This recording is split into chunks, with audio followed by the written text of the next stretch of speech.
afternoon, and welcome to today's festivities. I'm Greg, I'm Val, and one of the festivity hosts. one of the hosts of the festivities. Today, we're talking about the personal style assessment. This is a training that is available to you to learn how you are energized, how you are organized, and how all the people in your world are all energized and organized differently as well.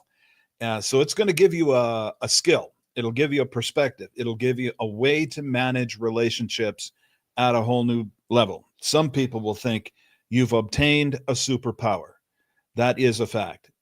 Emily's going to share a story where she pointed that out to somebody that they had a challenge with an employee, and her advice to that individual made her look like she had a superpower. And I tell you what, it'll do that for you too.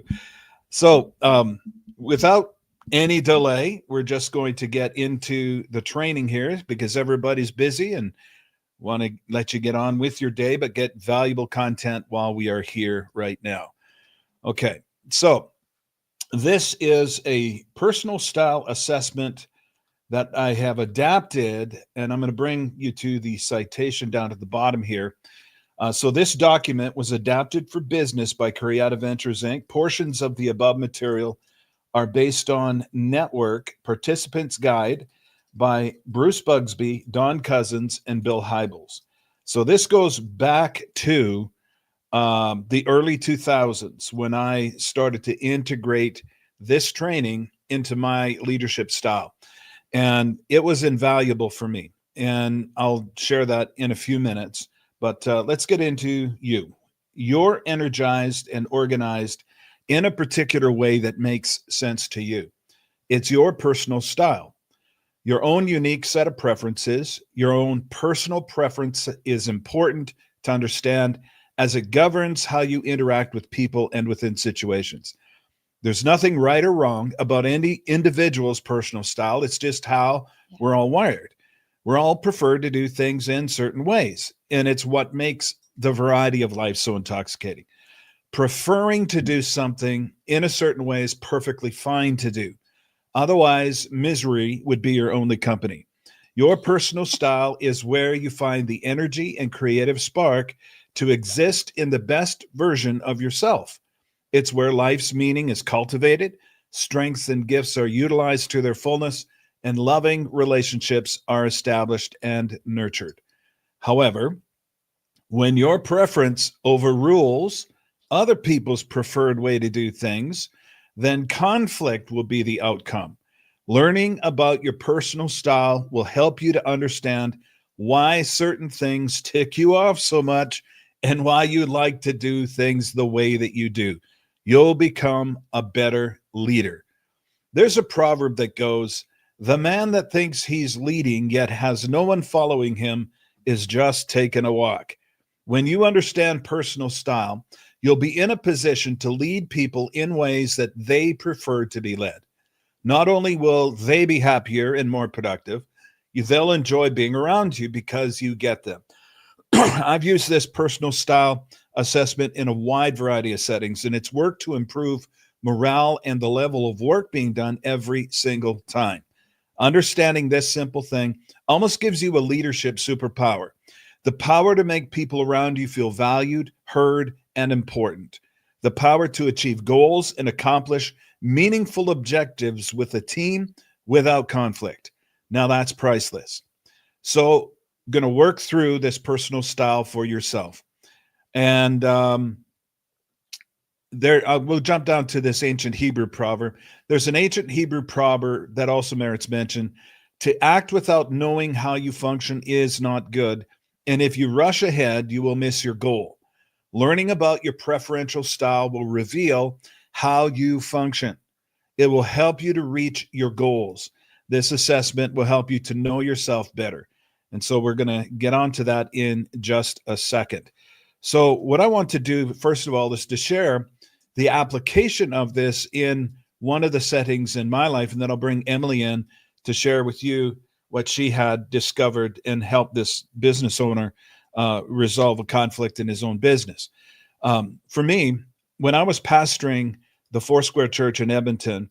It was a small congregation. We had a small staff and a bunch of volunteers, but just a couple of paid staff members.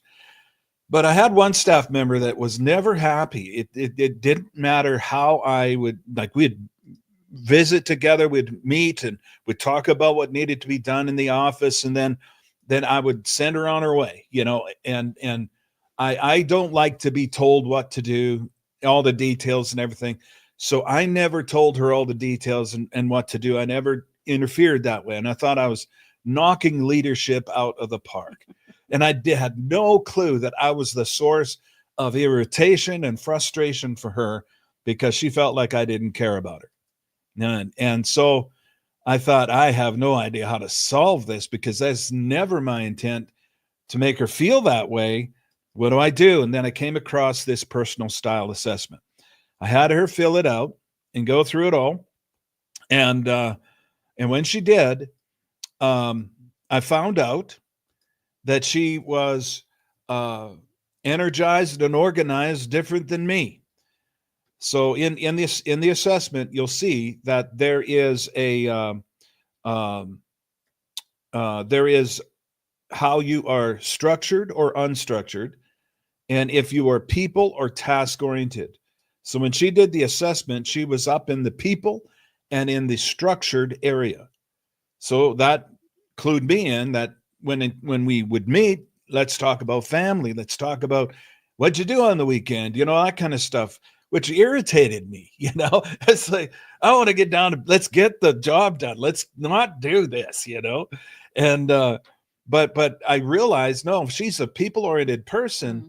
And that's how she gets energy is from people. Then I need to lean into that. And so we'd sit, hey, how's the family? How are the kids? What'd you guys do on the week? Oh, it sounds like fun. And well, tell me, how did you feel about that? And this, and we'd talk about stuff for about 5 minutes, and then we'd get down to business. Now, down to business was entirely different with her because she was structured. I'm unstructured. Actually, I sit right on the line of structured, unstructured. I'm in both categories. I like the list, but I also can just look at something, figure it all out. And so with her, I started to do the list. I'd have the list prepared, and then we'd sit down, we'd review it. Here's what she'd ask clarifying questions. She'd do this, that, and away she'd go, happier than a pig in mud. All of her frustration was gone. Everything was resolved. And I realized as I ate humble pie that I wasn't such a hot leader before, but now maybe I had a shot at improving that. And I had other staff members that were exactly the opposite of her, where I had them do the style assessment and that came back that they were unstructured. I thought, oh, praise God, someone I can communicate with. And so I'd say, all right, here's what I was thinking. What about this? And I'd hear from them. Well, I think we should do this, and this, and what else? This, and this. Well, whatever you need, I'll get it for you. And so away they'd go, and they'd do the job the way they thought it should be done, and then come back, and it was perfect, and they were happy as a pig in mud. So it's really a powerful, powerful tool. I'm going to bring in Emily to share with us about what happened with her. So go ahead, Ed. Hello, everybody. So this was a fairly recent story in the last couple of months here. I was having a business meeting with somebody who was considering hiring me to do a job for them. And he had previously had a kind of a personal assistant. And through him and another friend, all I kept hearing was all these horrible things about this poor girl. And I just kind of kept wondering to myself if she really was that horrible or if maybe something else was going on. So in conversation with him, he was describing to me his frustrations, which is he was waking up at like 6 a.m. in the morning to 5 to 20 messages from this girl asking all these clarifying questions. And he was frustrated because he was like, I already provided you with this information. What aren't you understanding? And both he and this other person kept calling this girl really stupid. So he's describing the issues to me. And I said to him, I said, wow, it sounds like she was really structured. And he kind of cocks his head and he looks at me and he goes, "What do you mean structured? What is that?" So I explained to him the difference between structured and unstructured. I said, structured means that you need a really detailed list of everything that is expected of you, required of you, and all the details in between. And you kind of like being a little bit micromanaged. You like being checked in on. You like knowing every single detail before you do a job, or you feel like you can't do it. And unstructured means that you walk into a room, and you as the business owner, you walk into a room for a job and you automatically know every single thing that you need to do. You need to install this, you need to wire this, blah, blah, blah, blah, blah, blah, blah. You don't need anybody to tell you what to do, or you don't need a list already because you know what to do. I said, "Is that accurate?" He said, "Yeah." I said, "Okay. So in this case, you as a very unstructured person probably had a really hard time providing her with like minute details on how to do something, resulting in you thinking she is stupid. Is that correct?" And he said, "Yes." I said, "Okay. So in this case, what I'm registering is that this just was really bad match, that you need somebody who is unstructured, who doesn't need all of these details. You can provide a basic list. I need XYZ done, and then leave it at that so you don't have to manage them." I said, "I fall right in the middle, where I like a detailed list at the start and then leave me alone. Don't talk to me. Don't bother me. Don't micromanage me. Don't stand over my shoulder hovering. If I need something, I will ask. But I'll ask you a bunch of questions at the beginning to clarify." And I can see suddenly this registering in his mind, and he kind of sits back and he goes, "So she was structured, hey?" I said, "Yep, she was just structured, and you are unstructured. It just wasn't a good match." And he goes, "Wow, I feel a lot better about that all of a sudden. She was just structured, not stupid." I said, "She was just structured, not stupid." And I said, "You as the business owner, you do need to know how to communicate to these styles, which I can help you with. But in this particular case, no, she was not stupid. She was just structured, and you are unstructured. And it was just two very, very different communication styles, that the vast well was just too big for you guys to be able to meet in the middle. And that's okay. You now as the business owner have this understanding, and you can figure that out for somebody else in the future, that you need somebody who's more unstructured for your taste and for your communication style than you need structured." So no, she was not stupid. She was just structured. And it was kind of an interesting moment of watching the revelation dawn on his face. And he looked a lot lighter. He felt a lot lighter, with the understanding that this girl was not stupid. She was just structured. That is so powerful. It is so powerful because even in marriages and in close personal relationships, like parents with kids, it's like that. Like, if you've ever had your husband do something, ladies, and your eye starts twitching because he's not doing it the right way, and you have your preferred way of doing something, but if you don't understand this dynamic in a relationship, that's going to cause a lot of tension in your own heart toward your spouse. And it's a common thing. And I remember we did this training last year sometime, and I saw a comment come in after we did the assessment, where this woman's like, "Oh my gosh, my husband, he's structured and I'm unstructured. Oh no, what have I done?" And it was just this revelation of how they could improve their relationship. So and even with your kids, if you understand how your kids are structured and unstructured, you can lead them better and help them better. Like Val, you had that thing with Erin, and like we recognized early on that she was highly structured. But we didn't know this yet. I did recognize. So Erin had a very difficult time cleaning her room, and it would just get messier and messier and messier until I would get upset. I'd go in and I'd start, I just didn't understand back then. And then one day I would say, "Well, do this and this and this." And I went in, and half an hour later, and she found some pictures and she's looking at them. And I'm like, "Oh my gosh, she's really sentimental. I'm sentimental." And honestly, I was a little bit like her. Anyways, I realized one day that I said, "If I made you a list," because she said, "I just don't know what to do. I don't know what to do first," because it was so overwhelming. She didn't know what to do first. So I said, "Oh, would it help if I made you a list?" Yes, it would. So I made a list. Do this, then do this, then do this, then do this, and check it off on the list when you're done. Now, did she complete the whole list in one day? No, she didn't. But did she get further? Yes, she did, because she started to see that there was a process. And when there's a process in place, she actually functioned better. So it was better after that.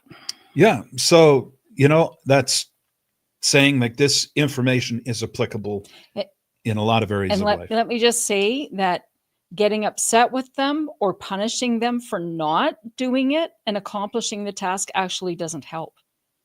It doesn't help because it doesn't help them to process through. And so by recognizing that she functioned better with a list, there was actually no need for being upset or punishment. So, yeah. Yeah, good point. Okay, so now we are going to go on to the personal style assessment. So get your personal style assessment, and we're on the directions page.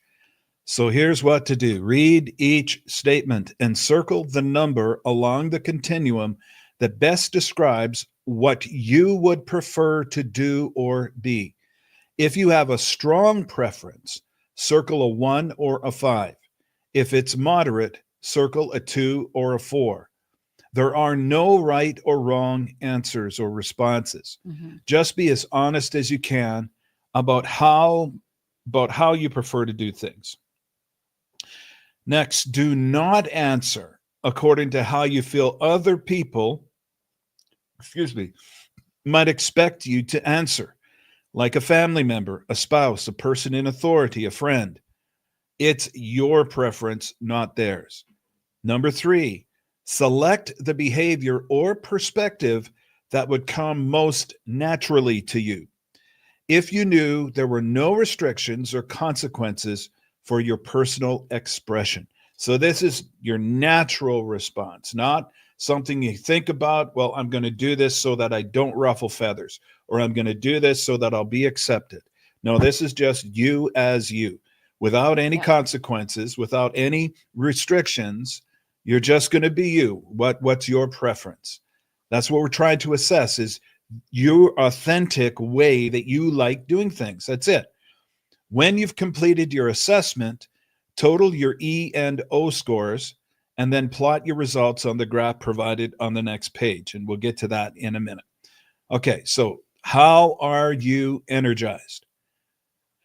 So here you are. I am more comfortable. What are you more comfortable? Doing things for people or being with people? So are you more on the side of doing things for people or more on the side of being with people? So that's what you would circle. Is if it's doing things for people, that's a 1. Being with people, that's a 5. And if it's more moderate, then it's 2 or a 4. Or if it's just either way, it's a 3. When doing a task, I tend to focus on the goal or focus on relationships. Again, focusing on the goal, just make sure we're doing this right. If you have a strong preference, circle a 1 or a 5. So that's exactly it. So if you get into a task, it's let's get it done, that's a 1.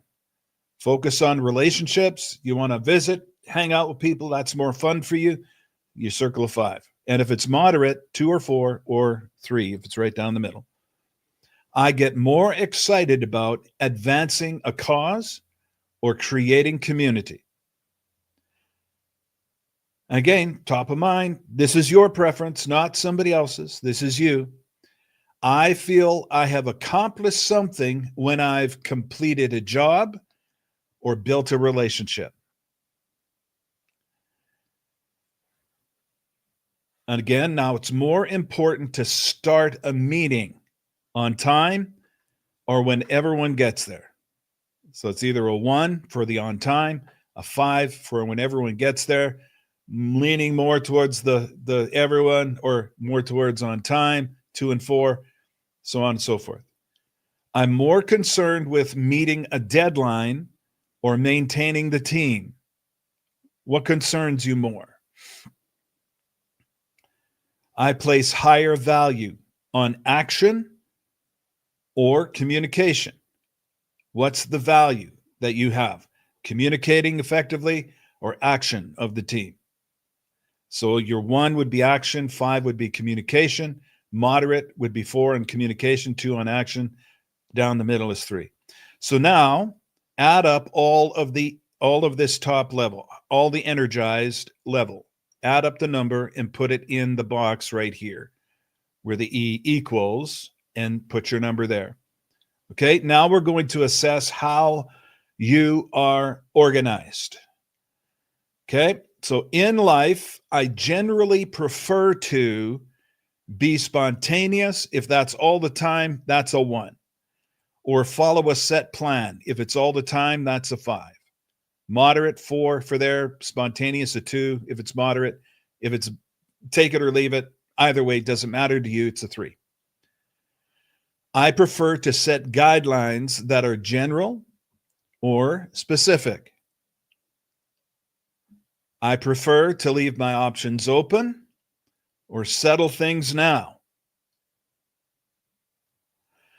I prefer projects that have variety or have routine. And this is your preference again. This isn't your husband's or your wife's. It's not your neighbor. It's not your child. It's not your sister or brother, your parent. This is your preference and how you do things. Number 5, I like to play it by ear or stick to a plan. Number 6, I find routine boring. If that's all the time, you're a number 1. I find routine restful. That's a number 5 for you, if you're always like that. And again, 4 and 2 are the moderates. 3, take it or leave it. I accomplish tasks best by working it out as I go or by following a plan. Okay, so now add up all the organized numbers and put it in the box where you have the O equals. Okay, so now we're going to plot it over on the graph here. And I'm going to run you through the instructions and then have Emily show you a graphic of one that's already filled out. So take the total number of your O scale and place an X where you find it along the horizontal line, which is this line right here. So that's your O number. Okay, so you're going to find it on the unstructured, structured. So if your number is 14, you'd put an X on the 14. If your number is 32, X on the 32. And then take the number from your E scale and place an X where you find it on the vertical line. So you got task and people. So on the E scale, you find where your number is.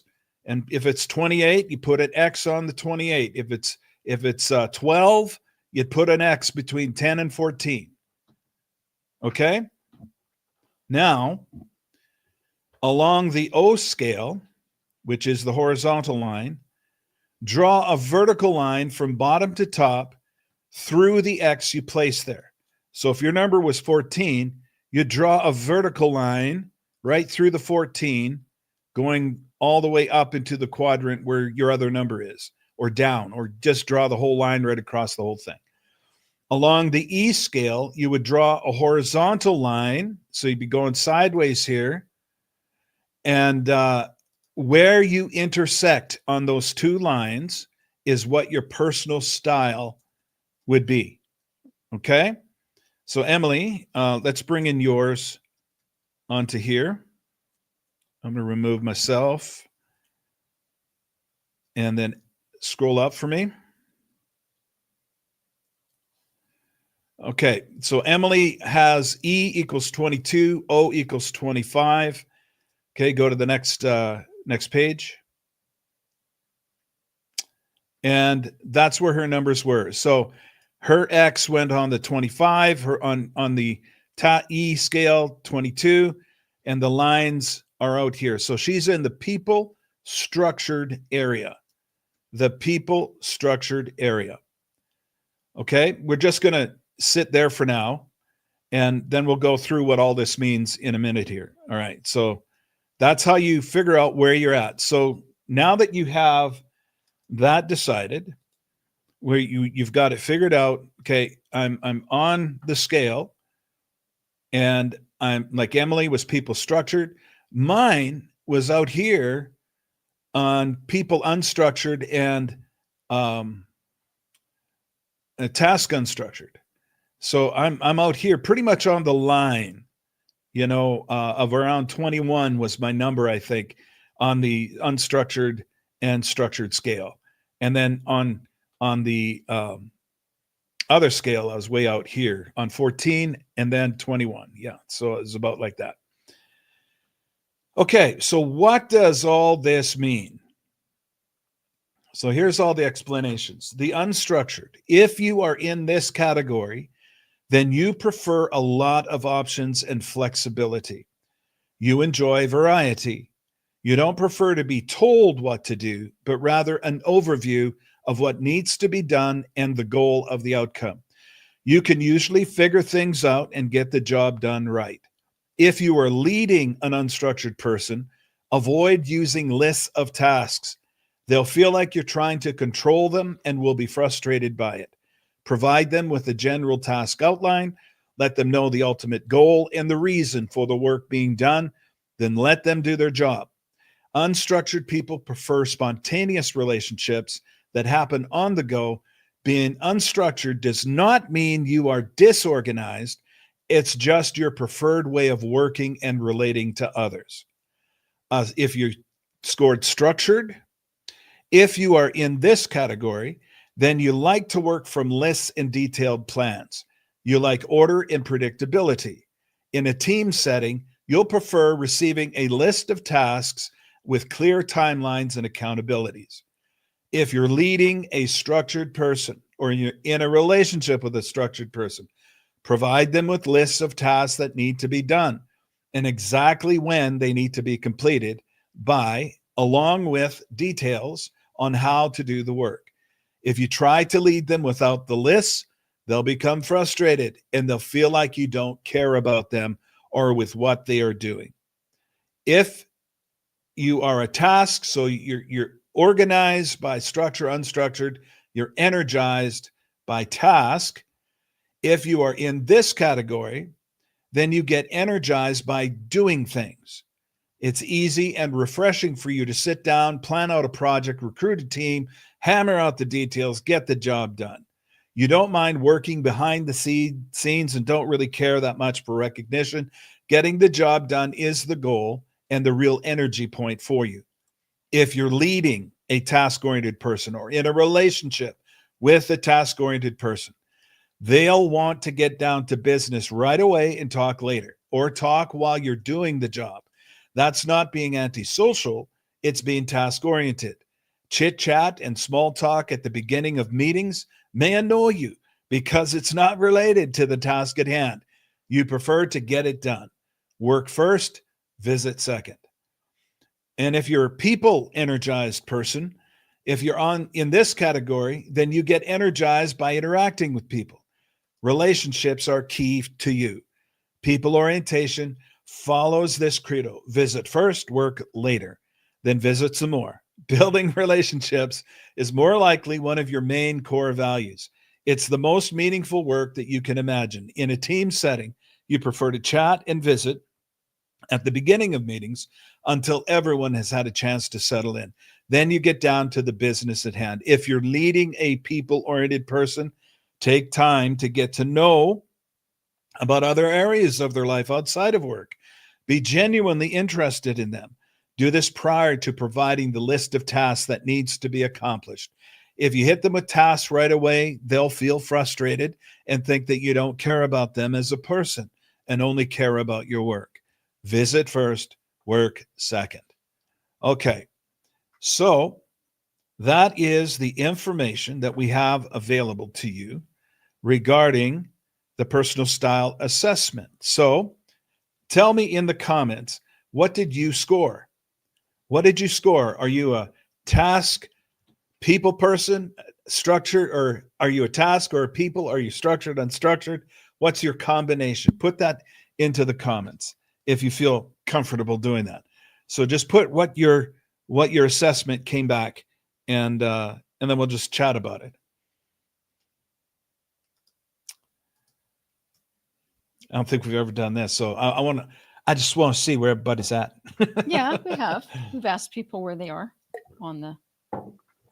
Good question, Tina. I'm going to grab your comment here. Can this change over time? I suppose it could. Now, what'll happen is first time going through this, you'll get a basic read on it, and you'll work with it for the next 6 months, let's say, and then come back to the assessment. Chances are you'll be more authentic and more honest about the assessment, and in that way, it would change. In that you'd have more of an understanding of what it is you're trying to assess. So yeah, it could change over time.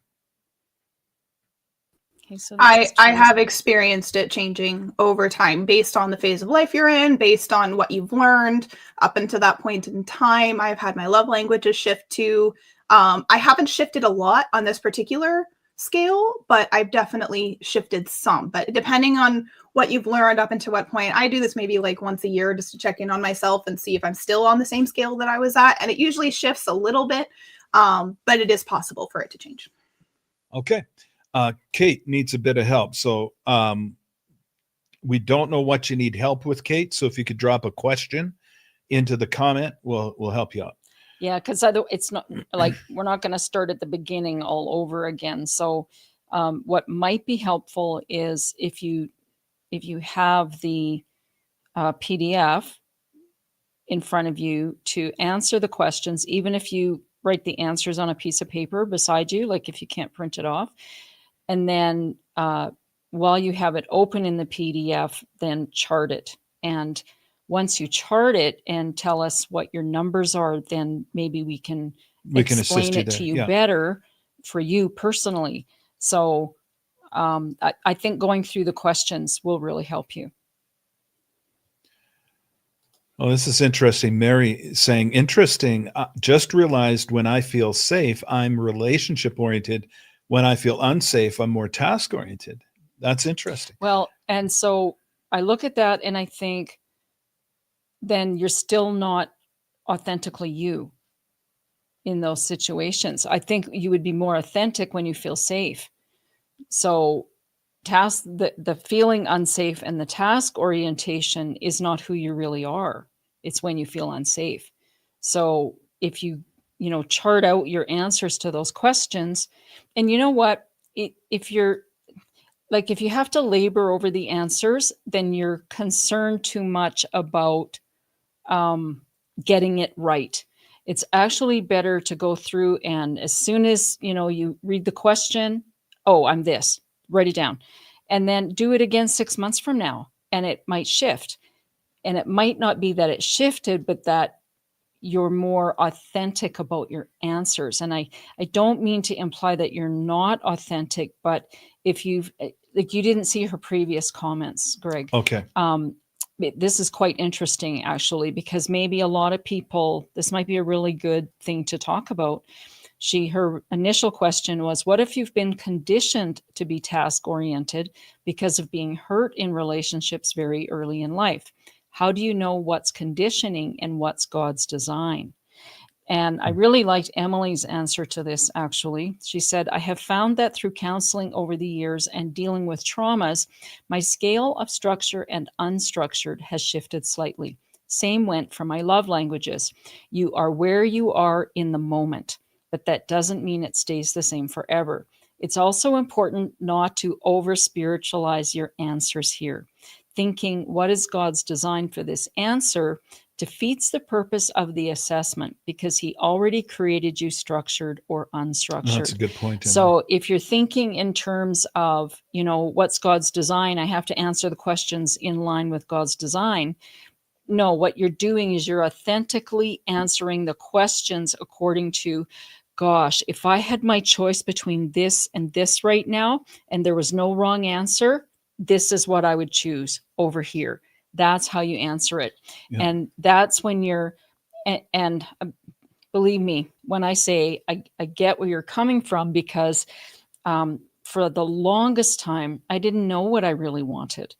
And so it might take some practice and revisiting it to get down to where you realize, no, I was answering this side because of what this person was saying to me, but without that person around me influencing me, this is my real answer. So think in those terms. And it might take you some time. It might take you some time to get used to doing that, but it's very important. Some interesting comments here. People are putting in here. Proven Wealth is saying, who's this again? Marianne? I have you written down. It might be Marianne. Unstructured task, task unstructured. Yes, it's Marianne. Task unstructured. That's interesting. Someone close to the middle. That's Marianne. People unstructured. People unstructured. People unstructured. Task structured. Not sure I understand. It should be one or the other. Unless you're right in the middle, Roxalyn. Lucy's saying people structured, but to be honest, it depends on how I feel and how my day is going. Now, what this is, it's an assessment, like a snapshot of today. That's it. It's you today, and it's part of your comfort zone. And it's the way you prefer to do things. And if things upset that comfort zone, you'll know it. You'll feel it. And your preferences are a big part of your comfort zone, this is all connected to our 3-day Build a New Comfort Zone challenge that starts tomorrow at 10 a.m. And if you're not registered for that, please register for it, because it's going to unlock you. You'll get unlocked as a person when you recognize how God has wired you. The signature scripture for our 3-day Build a New Comfort Zone challenge is Proverbs 19, verse 2. To act without knowing how you function is not good. And if you are over hasty, you will miss your goal. See, your comfort zone is one of the ways that you can use to achieve your goals. Believe it or not, it's a powerful goal-achieving mechanism that God has put within your life, your very own comfort zone. You might think, no, Greg, you're wrong. You're wrong, because in order for me to advance in my life, I have to step outside of my comfort zone. Well, what if you didn't? What if you could build a new one instead? And by building a new one, that you are able to easily step into it and move with it. And then you can go from faith to faith, glory to glory, faith to faith, glory to glory, constantly making progress in your life, in every area of your life. That's what we're teaching this week. So we want you to be a part of that, because it's going to help you to really excel in your life. So be sure to register for the Comfort Zone Challenge. I've been looking at Darlene's comment here. Husband is task-oriented.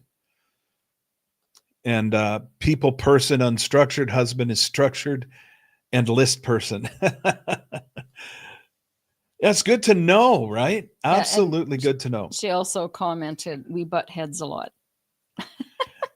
and for good reason. Like, if you don't understand the other person is that way, and then how can you accept them as that way? They're just doing stuff to annoy you. Why are they still doing that? But when you understand they're that way, now you can accept them as they are, because you can accept yourself as you are. You are I'm just going to say, Darlene, got to find you again. So you're a person unstructured. So you're people unstructured. And so that's your comfort zone. That's you.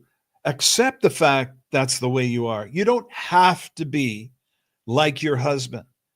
He's got his own preferences. You've got yours. You don't have to adapt yourself to him, other than accepting that he is structured. And that in order to really communicate well with him, communicate in a structured manner. He'll feel like you found the cheat code to his heart, because if you're always butting heads, it means that you're not accepting each other, because you're fighting with each other's preferences. So maybe a lot of the conflict in the relationship is just out of preference clashes. And it could be completely eliminated when you learn to accept yourself, that this is the way that I am, and that your spouse is the way that they are. Learn to talk each other's language. And as you learn the other's language, and this is part of the language of a relationship, is the preferences. It's their comfort zone and your comfort zone. And if comfort zones clash, you're going to have conflict. And you don't need to have conflict. And it's all about understanding, kindness, knowledge, perception like this. You have a knowledge of your partner in this way. Wow, you're going to have a better relationship. I know with Val and I, that getting this stuff functioning in our relationship helped a lot, because Val really had her heads. really had her way of doing things. And I'd do something. I'd be like, "Oh, I have my way of doing things." What does it matter? It doesn't matter if I do the dishes first or vacuum. It doesn't matter.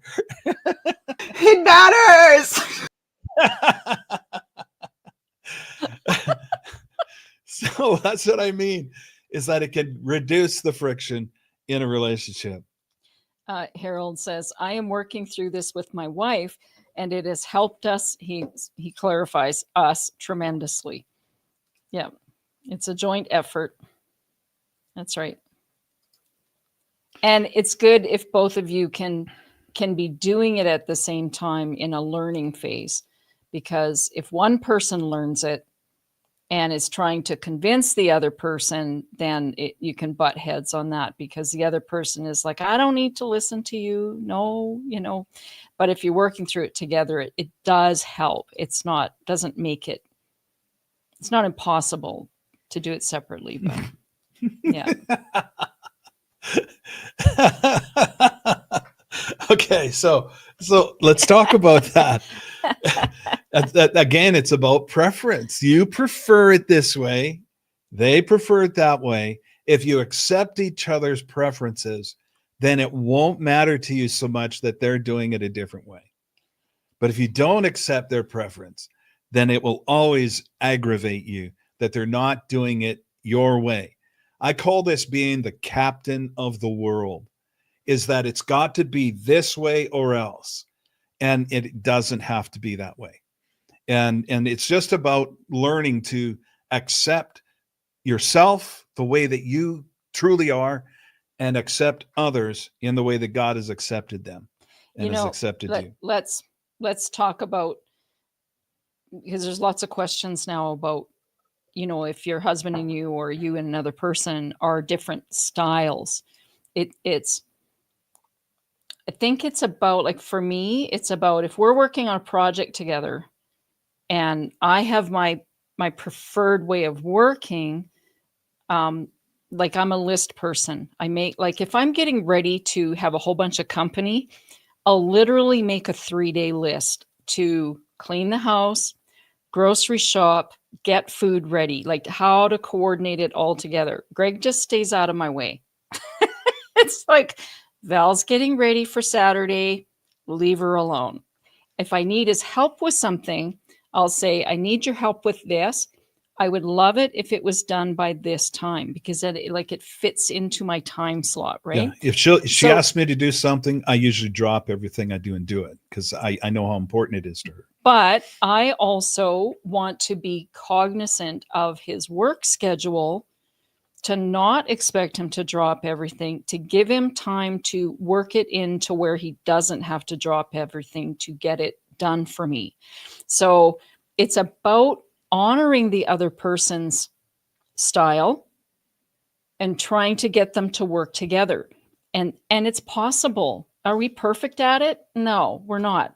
But for the most part, he understands that I'm a list person. Like, he sees the lists on the counter getting checked. That gives me great satisfaction to check that list. But also, here's the other thing. Greg has the ability to, when he's zoning in on something, on a project he's working on, he literally doesn't hear me. Like, I'll be talking to him and then I'll say, are you going to answer me? And he'll say, what? Are you talking to me? Yes, I am. But because I talk out loud to myself throughout the house, he doesn't tune me out, but he's like thinking Val's just talking to herself. So I have to stop and say, Greg, I have a request. And if he's in the middle of a thought process, to not interrupt him in the middle of the thought process, but when you have a minute, I'd like to talk to you about something. So it's about working within the other person's style. Mm-hmm. And it's possible. Now, if it's an emergency and I literally need it right now, if you could do this for me right now, it would be really helpful. But what if he can't? What if he too is on a deadline? Then I can't make mine more important than his. So, it's still about working together with the other person. So I get a lot of satisfaction when she asks me to do something for her. I feel honored. I'll jump up, I'll get it done, and I enjoy it. Honestly, I do. I enjoy it very much because I know it's important to her. So we can go hang that hose thinger. Absolutely. Later. Yep. All right. See ya.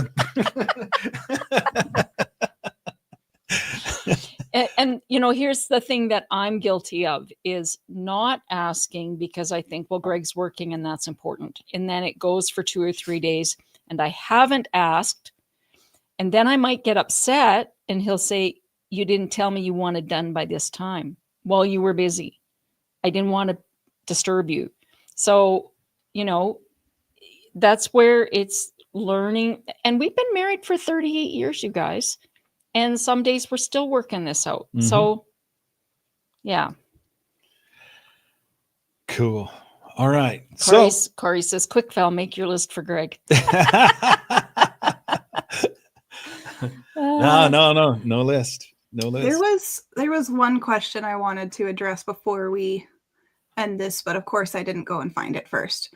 It was something along the lines of if you're catering to the other person's structured or unstructuredness all the time, would that I don't know where it went. I did see that question. Here it is. Yes. What if trying to accommodate someone else's preferences make you susceptible to being controlled by them? I think this is a bit subjective. It's about learning, like Greg and Val were saying, it's about learning how to communicate with each other, that you're not constantly having to cater to somebody else. Oh, you're structured, then I need to be structured with you all the time. It's a give and a take. My husband is also very structured, which I realized in the middle of a big argument that I kept saying was absolutely useless because I didn't understand why he wasn't understanding me. And then suddenly it hit me square between the eyes. Oh, you are really structured. And he was like, I'm what? And I had to stop and realize that in the moment of me trying to communicate with him, that I couldn't just communicate in my style. I had to kind of mix it up and vice versa. And he's learned this about me too. And there's ebb and there's flow to it. It's not about being controlled by this. It's about finding the ebb and flow with your significant other, with your children, with your parents. Like that, we're a family who works together. That in and of itself is a feat. But understanding this has been a monumental shift for all of us and for me in my life, where I've run into a lot of people where I'm like, I don't understand why you're not understanding. And then I remember, oh, maybe I need to figure out if they're structured or unstructured. And I start observing what's going on with them, what they're saying to me, etc. And then I'm able to help with that. Now I come from like a business perspective a lot of the time where I'm dealing with different clients sometimes. And that's why in my instructions, for those of you who know, they're very structured because I want to make sure you get your answers that you don't have to wait for me to know. Right. And so I structure them so that they kind of appease everybody. It answers for everybody. So I don't think it's about being susceptible to being controlled by people. It's about learning how to ebb and flow with this found knowledge, if that makes sense. Yeah. I want to bring up Kate's response here because I don't want you to feel like we overlooked you, Kate. She said, I'm just feeling overwhelmed and then really am being criticized and foolish. And I hope you didn't take what we said as criticizing you. That wasn't our intent. And we just want to know the best way to answer your first question, which will lead to an answer, which will lead to a next question. then another answer, and walk you through it. I really do think that answering the questions on the sheet and at least getting a score can then help us to explain to you where you fall in the quadrant, what that looks like in the natural. Yeah. And Kate, I tried commenting back. I'm not sure if you saw, but I would like to actually help you with that. So if you want to email me, we can continue our conversation there, because I can kind of help guide you through it, if that's just help you with whatever it is that you need help with. I'd love to do that for you. Yeah, Teresa said, I was overwhelmed first run, then each time it's getting easier to follow. Yeah, and it's like it's a process of every time you're going to go, oh, I didn't catch that the first 3 times. Mm-hmm. Tina's asking, can this work with children? Absolutely. It can. Because you observe your kids. See, the role of parenting is not to engineer your child into good, to be a good citizen, a good person, a good human being. You're not taking an engineering approach. You take more of a shepherding approach, where you're going to provide green pastures, good environments for them to grow and develop in their gift, their talents and abilities that they have genetically embedded within them, by the way. Like you can observe children and you start to see that they have a talent, like in our family, talent for music. We had so many people in our family just singing and playing instruments. Well, we came by it honestly. My grandpa, he played in the band when he was in the military, and then played in dance bands, with his baritone horn. And then my dad, he played, and my mom sang beautifully and played the keyboard, and all of us kids, we sang. I don't know if you ever saw the movie The Sound of Music, where the Von Trapp family singers, where there's all these kids that were singing and doing harmonies. Well, that was reality TV for me, because that's what we had growing up.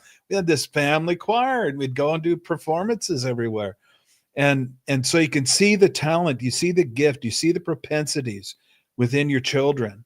And as a parent, you're a shepherd. You're going to provide environments. You look ahead, you see, okay, I'm going to get them into this environment in sports, or in sciences, or in music and the arts. You're going to prepare the environment ahead of time, so that when they get into it, well, they'll flourish and they'll grow. And that's how your kids will develop into the people that God has designed them to be.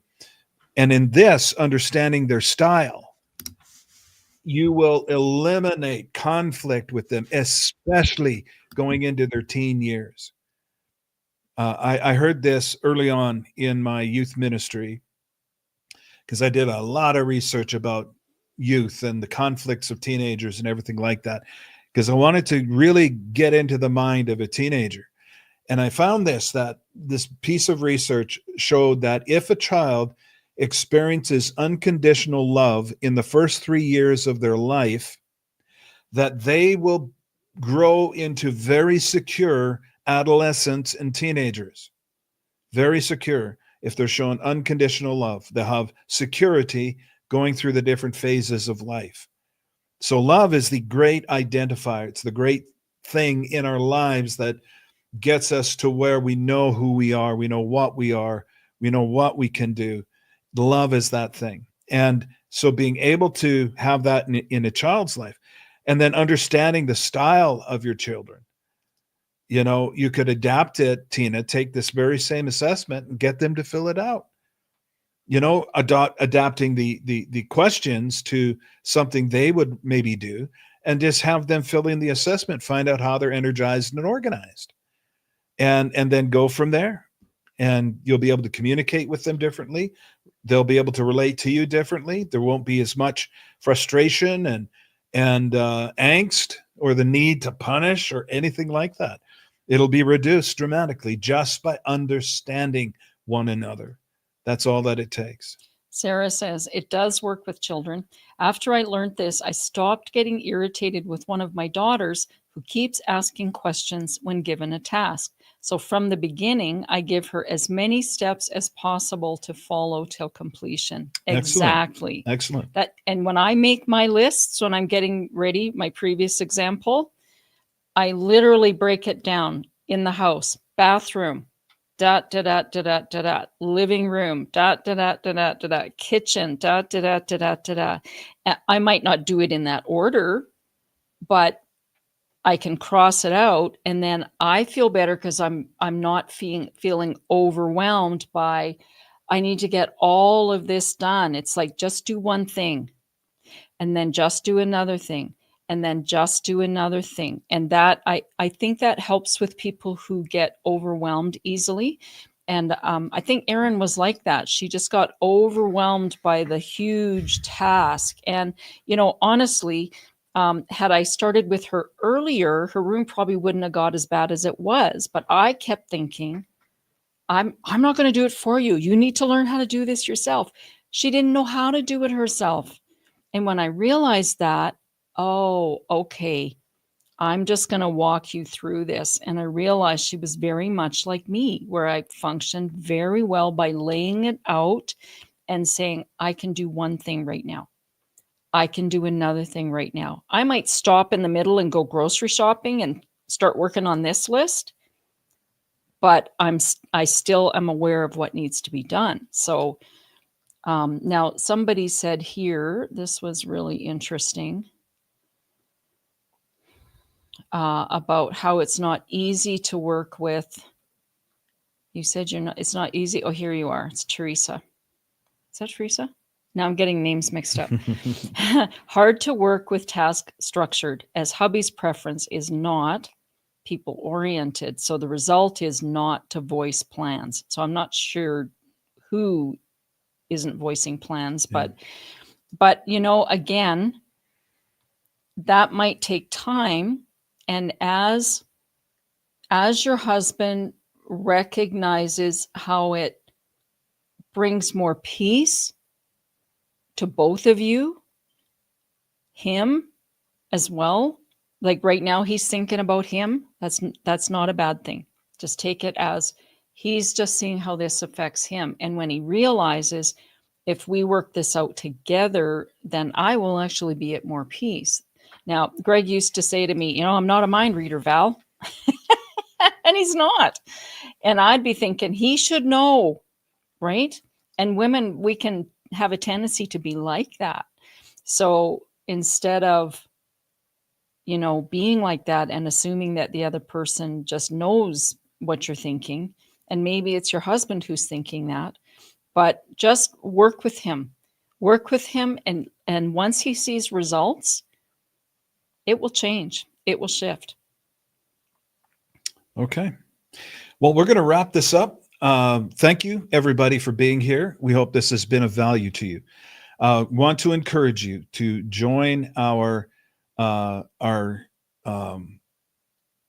to find my graphic here, Build a New Comfort Zone Challenge that is happening tomorrow, starts at 10 a.m. Got some in-depth teaching on your comfort zone, how you function, how God designed you, what you can do about it. It's entertaining. It's insightful.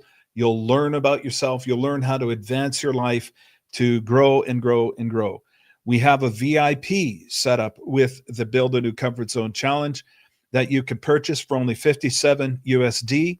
And with the VIP, you get access to 3 additional Zoom meetings at 12:30 p.m. Each day, Tuesday, Wednesday, and Thursday. In day 1, I teach you what to do before you speak training that I got in heaven from the Father. It was over 2 different encounters in heaven with the Father, where he showed me how to create things with words. And what to do before you think is that first training. Second training is how to create with the Holy Spirit. Holy Spirit was involved in the creation of all things. He was at the beginning of all things by incubating over this water, this spiritual water. It's not H2O, it's a heavenly substance. And I'm going to show you how you are connected to that creative substance of God and how powerful that you really are in those 2 trainings. And then on the 3rd VIP session, we're doing hot seats. You can apply to have us counsel you and guide you in the creation of your new reality, because we're going to be dealing with that. You have your current comfort zone, and then what is it that you want to achieve? Where do you want to grow? How do you want to improve your life? In what way? And then we'll work with you and help you to clarify your thinking and your strategy toward getting a good result and a good outcome. So that's what we'll be working with you on in the hot seats. So join us. We'd love for you to be there. And if you don't have anything, Val or Emily, then I think we can wrap this up. I was only going to bring up one more comment, just in follow-up. Wants to please me, but is upset when following my choices. So I don't know if you've talked to your husband about the personal style assessment, but possibly you could present it to him and say, this will help us to communicate with each other better. And I'll learn more about you and you'll learn more about me. Now, I can tell you, probably 25 or 30 years ago, I probably would not have welcomed this because I would have assumed Greg was trying to change me. And that's just me being transparent. But over time, I learned that wasn't the case. And when I learned, the personal style assessment is actually very freeing because you're not trying to please anybody. You're just trying to find out what's the word I was going to use earlier? What makes you tick? And so when a person is free to put that down in a chart and go, wow, this really is me. This is how I function well. That was actually quite motivating to me. So, All right. Well, thanks, everybody. We appreciate you being here. We look forward to having you join us on the 3-day Build a New Comfort Zone Challenge this week. And we know that you will be transformed by what you learn. And looking forward to seeing you there. All right. We're going to go hang the hose thingy.